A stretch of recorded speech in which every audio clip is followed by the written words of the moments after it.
Rajamouli cinema అంటే అన్నిటి వదిలేయాలి. కుటుంబము, బంధాలు, బంధుత్వాలు అన్నీ అక్కడే సెట్ చేసుకోవాలి. చివరికి ఆ పరిస్థితి మహేష్ బాబుకొచ్చింది. తన కొడుకు, కూతురు వీళ్ళందరి పుట్టినరోజులు, తన పెళ్లి రోజులు వీటన్నిటికీ చాలా జాగ్రత్తగా ప్లాన్ చేసుకునే ఫ్యామిలీ మ్యాన్ ఒరిజినల్‌గా చెప్పాలంటే మహేష్ బాబు. అట్లాంటిది తన కొడుకు గౌతమ్ పుట్టినరోజుకి ఈ దఫా అటెండ్ కాలేకపోయాడు.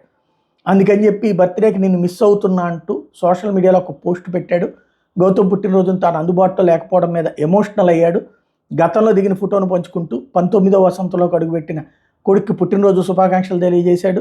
నా ప్రేమ నీకు ఎప్పుడు తోడుగా ఉండదు, ఎప్పటికీ ఇట్లాగే ప్రకాశిస్తూ మరింత ఎత్తుకెదగాలంటూ విష్ చేసుకొచ్చాడు.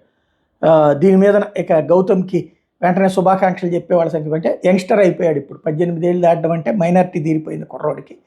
మామూలుగా అయితే పెళ్లి వయసు అయితే 21 ఏళ్ళు, కానీ మైనారిటీ తీరిపోవడానికి 18 పూర్తయిపోయింది కాబట్టి ఇక అతను హీరోగా ఏమైనా ప్రమోట్ చేస్తారా ఏంటనేది చూడాలి. యాక్చువల్గా రాజమౌళి సినిమా ప్రియాంక చోప్రా, పృథ్వీరాజ్, సుకుమారన్ కీలక పాత్రలు పోషిస్తూ సినిమా షూటింగ్ కారణంగా తను అటెండ్ కాలేకపోయాడు అనమాట.